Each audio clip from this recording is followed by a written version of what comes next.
Hey there, everyone. Welcome to the Food for Thought podcast. I'm your host, Erin Hallstrom. As every food and beverage manufacturer knows, there are a lot of decisions that go into developing a new product. Texture, mouthfeel, and taste are only the beginning. From certifications to verifications, sometimes it helps to have a little guidance from the ingredient experts. In this special bonus episode, we're talking with Corie Beyers and Selgrade of Ingredion. In the next 15 minutes, we cover a lot of ground as we discuss new product innovation, including the influx of plant-based products, as well as how Ingredion is working with manufacturers to help them formulate better and faster. Enjoy the episode.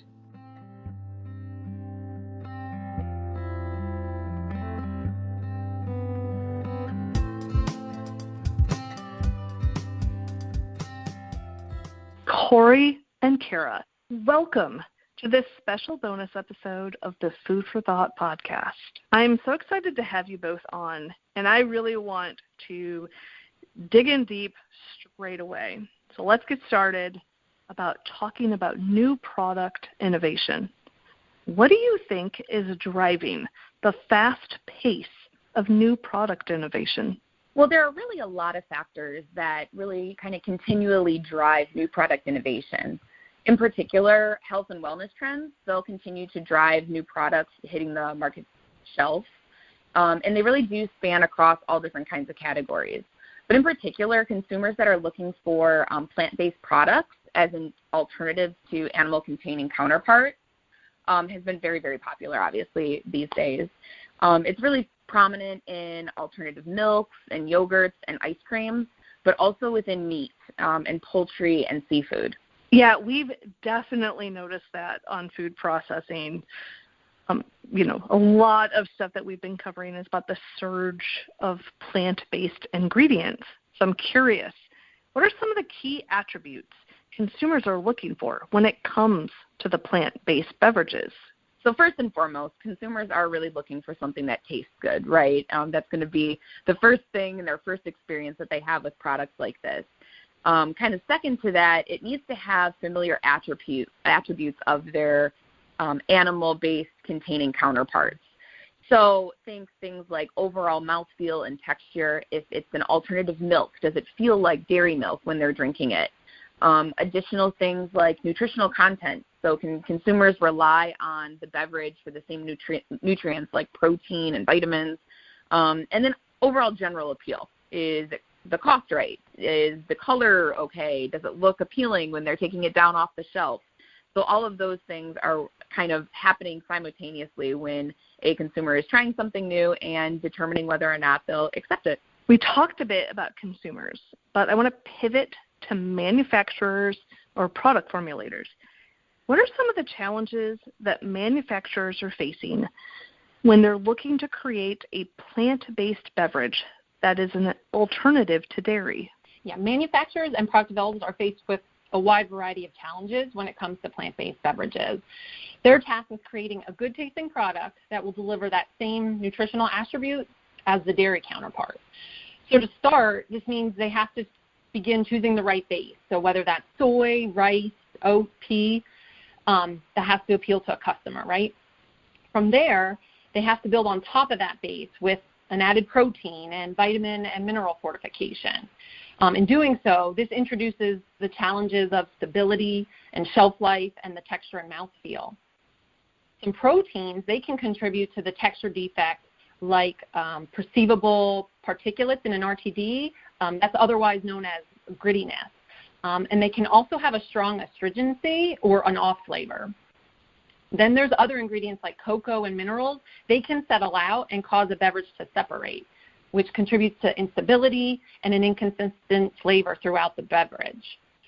So to solve for these defects, the developers have to choose the right stabilizer system, and that's one that is compatible with the base, one that's compatible with the protein.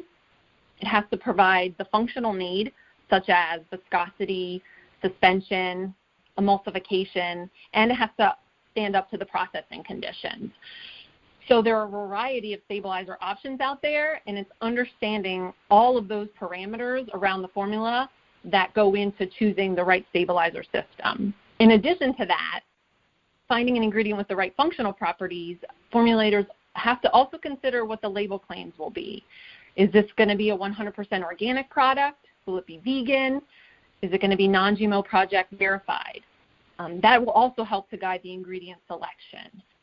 And then lastly, it's understanding the processing conditions that the beverage will go under to make sure that it will hold up and be stable in the commercialization process. It sounds like it would be beneficial to have some sort of ingredient system in place that helps marry consumer concerns with processor challenges. I've heard that Ingredion is working on something along those lines. Can you elaborate on that? Yes, absolutely. So in many cases for plant-based applications, it's going to take a variety of ingredients to achieve the texture and the stability and the nutritional profile of the dairy counterpart. So with texturizers like the hydrocolloids and the starches, these are utilized to provide emulsification, viscosity, suspension, and they basically contribute to the overall mouthfeel and sensory of the product. Plant proteins, they are going to offer nutritional value, emulsification and texture, and ideally they want to have mild flavor, a neutral color, and good solubility. So each ingredient has to have its own unique purpose and its own functional value and is chosen accordingly. So leveraging the right texturizers with the right protein and even a sweetener is how Ingredion goes about creating a food system. Ingredion recently launched the Simplesta ingredient systems line, and this line provides product formulators with a way to solve their complex formulating challenges with one simple solution. The Simplesta systems, they deliver an optimized solution by combining ingredients such as hydrocolloids and starches, plant proteins, and even sweeteners, and more depending on the need for the application. So it's using an Ingredion system makes it easier and quicker for formulators to meet that optimal ingredient functionality with less troubleshooting. So overall, the Simplesta ingredient systems, they provide leverage, they leverage the synergies between different ingredients. They help to offer ideal ratios of ingredients for that optimal functionality, and they help to meet the labeling goals like non-GMO and organic, and all this with one product. My next question is a two-parter. How do you know if an ingredient systems approach is right for you, and what's the benefit of an ingredient system in getting to market faster? Really, all food manufacturers can benefit from a systems approach. Whether you're a larger manufacturer looking to be first to market with a new innovation or a smaller startup that needs a little additional formulation support, food systems will either way help cut down that precious formulation time and ultimately get formulators from the whiteboard to reality faster. So looking at it all together, what do you need when you're working with systems?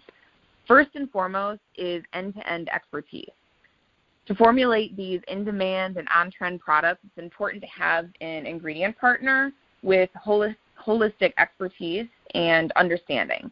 So from proprietary insights that'll help reveal the best opportunities within the marketplace to application-specific formulation knowledge, which will ultimately bring these concepts to life, and even problem-solving abilities that'll help mitigate challenges that come up and keep you moving smoothly to a successful launch. Next is a really expansive portfolio of ingredients. That'll help create the system solution with the best synergies and functionalities that are unique to a particular formulation. With more options and flexibility in sourcing, you can achieve these top results within your products. So in that same thread, also having an agile, high-touch partnership ensures a speed-to-market edge by making customization to your precise needs a little bit quicker.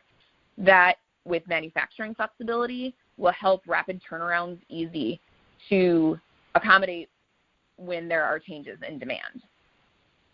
Ultimately, having a supplier that's in tune with your needs and is willing to deliver the best solution will speed up your formulation process and help you get to your solution, whatever that solution is going to be, a lot faster. So I have another two-part question. because it's not a podcast without a two-part question back to back. When in the process should a processor engage the food system team, and why is it better to engage with the Ingredion food systems team early in the process? We suggest as early as possible because it's really a smoother formulation process when you can start from the ground up with those clear expectations around labeling and functionality and your processing conditions versus jumping during in the middle of formulating. However, with that said, this certainly doesn't mean that formulators shouldn't come to talk to us during their challenging moments. I mean, giving us a call to talk through those challenges, we're definitely trained to do that. And it's our solution gurus who are trained and ready to work through those issues no matter what stage of the formulation you may be in. Once a processor decides to engage with Ingredion's food systems team, how can they prepare for that next step? Are there questions they should be prepared to answer from one of the solutions gurus? Yes, absolutely. We do ask a lot of questions, but that really is to help us understand the basic formulation information. So we're going to ask about what ingredients are being used and what's the usage level range, what are your processing conditions, what label claims are you looking to meet, and most importantly, what are your texture targets and texture challenges? Are they in stability or separation, syneresis or moisture migration, things like that. And all of these parameters will dictate which solution will work best in the application and then helps us make the best recommendation for you. I have one final question as we begin to wrap up. The listener wanted to learn more about Ingredion's food systems. How could they go about doing so? The best place to start is actually on our website, ingredion.com. And on the website, there's a chat functionality that you can chat in real time with one of our solution gurus. And you can ask questions there, or if you need to order samples or get a project started, that's the best place to go. Wonderful. Well, Corie, Kara, thank you so much for joining me today on this special bonus episode of the Food for Thought podcast.